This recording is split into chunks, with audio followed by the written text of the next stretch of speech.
What an incredibly stirring story, really. I mean, you may have been the last speaker, sir, but you certainly had the best stories of all. So we are truly humbled, truly honored with all the points you made. So thank you very much. Wonderful, wonderful story. So, excellent stuff. And I think if you think of the beauty of it, this is a business selling to business. But the incredible point that Mr. Rani made is that there are people behind those businesses. And imagine he's constructed this platform selling to another business. Now think of, to go back to that number again, 1.9 billion people. So think of the B2C business. Again, it's incredible. I also want to say, I mean, Mr. Rani was very kind. He mentioned AdWords many times. He talked about Google at length. And again, we're truly honored at his partnership, and we value that. But I think the main message is really, for all of us here, and it being about you, is to try the online medium. That's what it's really about. Because people are migrating there. People are spending more and more time there. All mediums are important. Some will get more important. This medium is going to get incredibly important. So the idea is for you to try the online medium. And within the online medium, there are many choices. And it's for you to determine what will work best for you, what can drive results for you, and truly try it. So the idea is to look at the online medium as the medium that's going to drive your business in the future. We're at the home stretch, but I think this is a very critical stretch because you've all been patient listeners. Some have been active and aggressive tweeters. And I think it's time that we give each and every one of you an opportunity to kind of ask all the questions that you no doubt have during the course of the afternoon. So why don't we spend the next 15-20 minutes. I'm going to invite all the speakers up on stage so that they can take questions from you, and please tweet as well. So if I can have the speakers back on stage again, Ilyas, Dipanjan, Vinny, Mr. Rani, I'll be very, very grateful. So please, if you can make your way back to stage. Mike, where is Mike Galvez? Yes. Have I left out any speaker?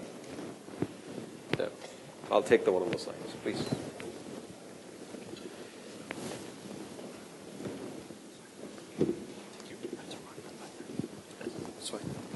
Why don't you take that? I'll take the one on the side. Right. I'll stand. Okay. I usually like to start these things off by saying, does anyone from the audience have any question? Wonderful, sir. And if you don't mind, just wait. A mic will come to you, and you can then. Hi, I'm Alex, and I'm from a digital agency. We help clients put ads up on the internet and bring traffic to them. One question that a lot of clients ask us, they compare Facebook with AdWords, obviously, and they say they are able to target very specifically based on gender, based on age, based on geography for Facebook. But with AdWords, it's a bit more, general and geographic based in that sense. Perhaps you can assist us to explain to our clients how to best target with AdWords if they've got many demographic requirements. Dipanjan, do you want to take a stab at that? Okay, that's a very good question. I get asked that question quite often. First, I want to tell you I love Facebook. I use Facebook all the time. So, I'm not sure you should be saying that with your boss in the audience. We'll move on. We'll skip over that. So Facebook is a great product, but here what we would like to look at is not compare Facebook and Google, because from a marketing perspective, it really depends on what kind of objectives you have in terms of marketing. For example, Facebook, yes, definitely they have that demographic data, and you can put your ads on Facebook.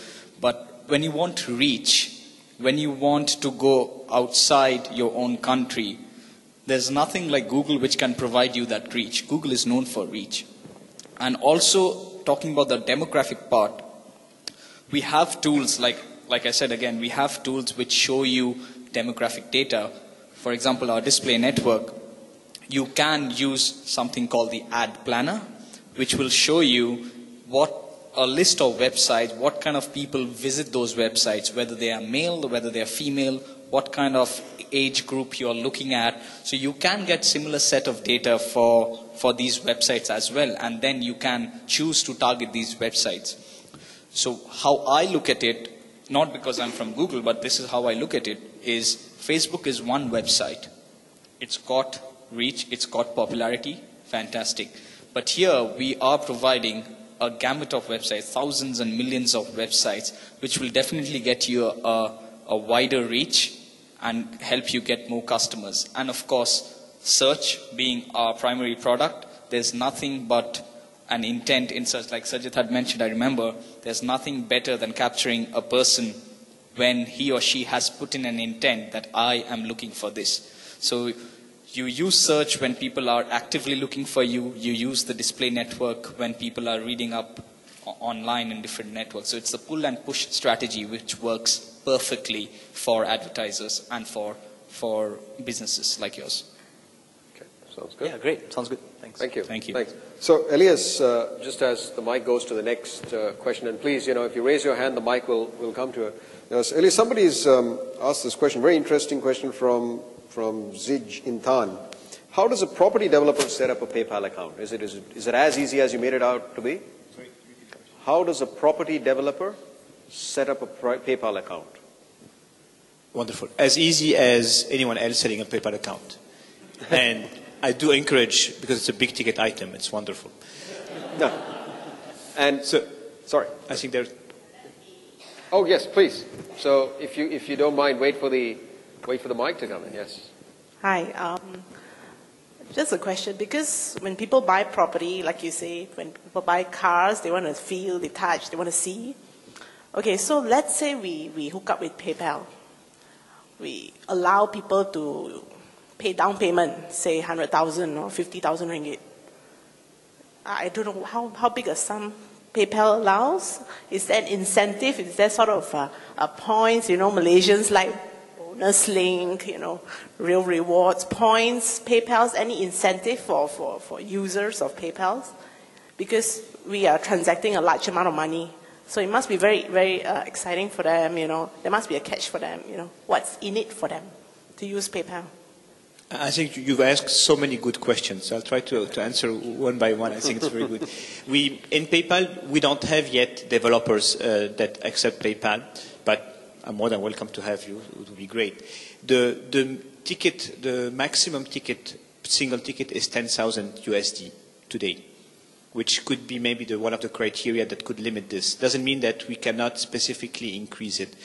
Today, PayPal is done for day-to-day shopping and day-to-day commerce, which is more a small ticket transaction, a smaller ticket transaction than buying a house. But that's why it's not designed for that. Now, what you are raising is the deposit approach, which is the auction approach, or whatever you can put first, and then if you win, if you get the property, you complete with it. And this could work for a property, but could work also for all kind of Groupon, couponing, or whatever you can buy as a aggregated level. It's very easy to put a deposit, and then if the transaction does not go through, you're just being reimbursed from all the amount that you've sent. And it's as simple as for the merchant to say, reimburse my customer, and the money goes back to him. So if the transaction is accepted and require more payment, you send an invoice to the customer saying continue paying. If the transaction does not go through for whatever rule you have put in place, you just reverse the transaction. I would only so this caveat, this works for any transaction. The caveat of the big ticket item like a property would require more discussion because the risk model is very different from buying a property than buying a watch or a computer. Okay, wonderful. It's interesting. So Mike Galvez was our product manager. He tells me he needs to leave. So I thought we'll pick his brains because there was a question and somebody tweeted this. Ben Blogs in specific asks, can you elaborate how to make sense of the numbers in Google Insights? You're talking about Google Global Market Finder. Yeah, Google, yeah. Okay, so what Global Market Finder actually does is it translates the keywords into the local languages that are going to be used within that locale, right? And what it, sorry, did you? This is good. So what I'm discovering about Twitter is that basically it lessens the inhibitions once you kind of say, listen, this person has tweeted and asked the question. Yeah, and then they follow up in hi. person. Yeah, It's I wonderful. also want to ask, Yes, more in reference to, when you type Google Insights, there's a graph and then there's like 196, that numbers on the side there. Yes, so Insights for Search is different. So what Insights for Search does, it uses the same infrastructure that Global Market Finder actually uses, right? And so those numbers in Insights for Search are relative, right? So there's no translation involved in Insights for Search. So for example, you put in car in Insights for Search. What it's going to do is it's going to give you a relative comparison of the searches for car in different locales around the world, right? For the words car in English. Right. We do not give you the number of times it's being searched for. We're just going to give you a brief comparison of where users might be searching for this term. So that's what's different between that and Global Market Finder. Global Market Finder actually gives you the number of searches. Okay, great. I hope that helps, Ben. Yeah, okay, thanks. Yeah? So I don't know if Victor Liu is still in the audience. Victor, you are. Do you want to talk about the question about, we only talked about demand. Yes, that's right. It's always very attractive to see, so many people looking for something. All right. Then when you are even bidding for the keywords, you're faced with competition. But let's even talk about entering to the market, because we are at this, just looking at it, we can't see whether or not is there a lot of competition in that market, whether is it good to even bother going to the market, because demand is one thing, but then competition is also the other side of it, of the equation. So is there any way of looking at it? So in effect, what you're asking is, fine, you told me all this incredible demand. Now I want to enter the market. You want to know what you're up against. Exactly, yes. Mike? Yeah, so I can answer that. So for Global Market Finder, that's exactly one of the things that it shows you. I don't know if you recall, but Global Market Finder gives you a few different critical pieces of information. One, how many searches are actually happening in that particular market for my product? Two, how much is it going to cost for me to actually advertise in that language? Three, how competitive is it? Right, so what we actually do in Global Market Finder is we use all of these different pieces of information to give you that stack ranking of different opportunities around the world. So that is something that we do account for in Global Market Finder, for sure. Does that help, Victor? Excellent. So, Vinny, there's a question here that came up from Lee Soon Yin. Oh, sorry, please. Yes, Mr. Rani. Apologies. Yes. Yeah. Go for it. Based on that, I always find it difficult to know. Let's say when I go to Google.com here in Malaysia, it always comes out google.com.my. Right. And then I have got to type in google.com. But the ads that I see are always the ones slated for Malaysia. Is it possible for me to see what ads are going on, say, in California, for example, through the Market Finder? Well, there's the ads ad are running in California through Global Market Finder. You cannot see the ads that are running in California, right? But what you can see is what the folks in California are searching for, and so what keywords they use, how much it's going to cost for you to reach those clicks in California, and how competitive is it? Like, you will definitely see that in Global Market Finder. But what happens is, what we do is, AdWords targeting is fairly complex, as I'm sure you know, right? So what we do is we actually look at the IP address, we look at the language that's actually being used in Google search, and then based on this, on these different signals, we figure out exactly which ad we're going to show. And the relevance there is that we really want you to be able to hone in on the users who are most likely to purchase your product. That's great. That's pretty useful. So, yes, ma'am. There's a question there, if you can just wait. I love this audience because even at 5 in the evening, after so many hours, so many questions. Great. So please keep them coming. Hi, my name is Wai. I'm from online marketing companies. So my question is particularly to the product features of Google Translator. So it's like a standalone widgets that translate the page, am I right? So it doesn't really assign a fixed URL, does it, to the translated page? Sorry, can you repeat that? For Google Translator. You're talking about the translate web elements. Yes. Yes. That's a really good point. Let's say, for example, you're the MTA site in New York. Your URL is http www.mta.info.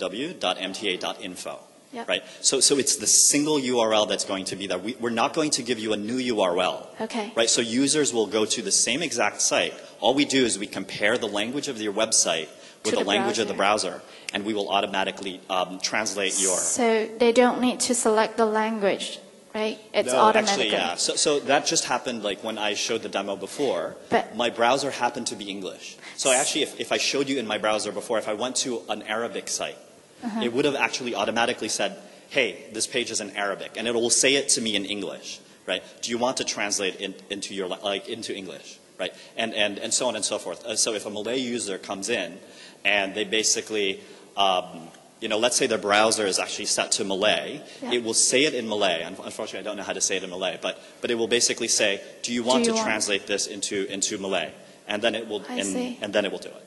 So that's sort of like the strategy for the URL landing URL for AdWords campaign. Yes. So the landing URL that you should have for the AdWords campaign is exactly the same. So what happens is user clicks on the ad or clicks on the search engine result, and then they will be taken to the translated page. I'm sorry. Is that question a pop-up, or it has to be placed somewhere by the web? So what we do is we actually make it as unobtrusive as possible. It's not a pop-up that goes on top of the window. It's actually at the very top of the browser itself. I mean, as a marketer, my concern is if it is not obvious enough and users are using a local language browser and they see the ad in local language, but when they land on the site and it's still in English, it would... it would lead to high bounce rate. That's a great point. So what it will do is the following. It's actually this is one of our most popular features. I don't think people don't discover it. I think people definitely see because it's pretty clear that it's at the top. And what happens is once you've basically said, I want to translate this into my language, it's going to basically remember that. Right? So you won't have to keep clicking it over and over and over again. All right. Okay. So why don't we do one thing? I mean, you have a lot of questions. This is great, and these are very specific. So in the interest of time and to make sure that others get an opportunity, why don't we carry on this discussion, once this. But thank you for the questions. Clearly, what you've asked has helped answer presumably a lot of other questions that the audience had, but we'll carry on. So who is Lee Sun-Yan still in the audience? Oh, wonderful. So it's pretty interesting. One of his tweets was about everything else is free. Why don't we get AdWords free as well? So we'll skip over that one. Good try, by the way. Yes, we'll skip over that one. But you had some questions around analytics, multi-currency options. And if you had anything else, please feel free to ask. Okay. Basically, we've seen Google do almost everything possible and impossible.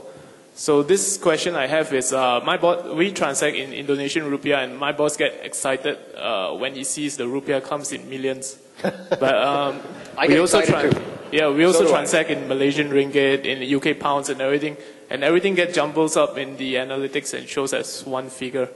So my question was, is there going to be multi-currency support for analytics? I hope so one day. It's a question I get all the time. So for those of you not familiar, if you're tracking your e-commerce transactions in Google Analytics, Analytics is only concerned about the number. It doesn't care about the currency. So if you say 100 Sing dollars and then 200 ringgit, it'll just add it up to you had 300 whatever of sales, right? So usually when you implement this, we recommend you pick a base currency. So we usually recommend the currency your AdWords account is set in. So let's say it's US dollars. So all your transactions just translated to a US dollar value and recorded in that. And so then when you start to do your analysis, you compare like with like. That being said, our product team sits in Mountain View. We have about 8 product managers. One of them is actually tasked with kind of rebuilding or rethinking the e-commerce framework. And so when I was there last time and he found out I worked in Southeast Asia, he's like, oh, I really need to speak to you because I want to understand what are the multi-currency issues happening out there. And my answer was basically there's a lot. You need to fix it. So the good news is it's on the radar of our product team. We just need to wait for it to come out. Just be patient for that. Cool. Any questions to follow up on that? Yes, sir. Hi, good afternoon, ladies and gentlemen. My name is Adam. Well, as far as I concern, the presentation today is much focusing on a B2C business, driving the internet traffic to the company's website. And then we get the end user to sign up as our clients. But my business is more into a niche market, as Mr. Rani say, it's a B2B business. And we are selling IT solution to companies like bank, insurance company. So I would like to know, please help me to understand the logic behind how the Google products in this sense help, because our clients don't go like the mass users to search in Google and look for service provider like us. But we are getting a business more on referrals from our clients, networking, tender, and all this. So I would want to know what is the logic behind how does it work in the B2B business model. Thank you. Okay, fantastic. So maybe I can answer one part of the question and then I'll give it to him where he can explain more about the B2B side. So that's a very valid point. What happens when people don't search for products or services that I sell? Is that your question, right? Great. So that's a very valid point. And like I said, search and display, they are two different strategies. We call them the push and the pull strategy. So search being pull and display being push. So here what you can look at is the kind of audience that you want to appeal to. So clearly from what you're saying, the audience that you want to cater to are probably IT managers, people who are looking after the IT infrastructure of the company. So what you can think of is, okay, these people are definitely tech savvy, right? What are the kind of activity that these people do on the internet? So in all probability, they are going to websites which are talking about technology, latest products. Like just to give you an example, TechCrunch. I'm sure you've heard of TechCrunch, right? So they are doing these kind of research or reading up more about technology and on what's latest in the market. So in that case, how AdWords can be really helpful for a B2B specific, and in this case, I'm assuming that they do not search at all. You can leverage the display network because what happens is, like I said, there is a tool called Ad Planner which is accessible to every one of you. You can actually find out the websites which fall under the technology category. To the extent you can there are subcategories within the technology category which are talking about like hardware, which are talking about IT solutions, which are talking about office management solutions. So you can handpick websites which are talking about these things because you know your audience, your target audience goes to these websites, and then push your ads onto these websites. So what happens is if I'm an IT manager, I'm on TechCrunch, I see this ad which is next to a very relevant article which is talking about IT solutions, and I see, okay, here is this person based in Malaysia, he offers IT solutions, and I'm reading up about it, so of course I'm interested in it. Maybe if I need IT solutions, he's a good person to go to. So that's how you can actually effectively target your target audience through the Google Display Network. Right. Okay. And maybe I'll hand it over to him because he is into a B2B business, so he can explain more. Mr. Rani, any thoughts? It's very fitting that you're going to have the last concluding remarks for today. Don't know if I can help you because I'm searching also. It's been 10 years searching for the Holy Grail. Can everything be done on the web and I go to the beach? Okay, it doesn't really work. I've been searching and I'm continuing to search. But what I do understand from what we've done so far is that it shortens the sales cycle. It doesn't replace the sales cycle. Okay, I wouldn't be able to get a customer in Kazakhstan without this reach. So that's solved. Okay.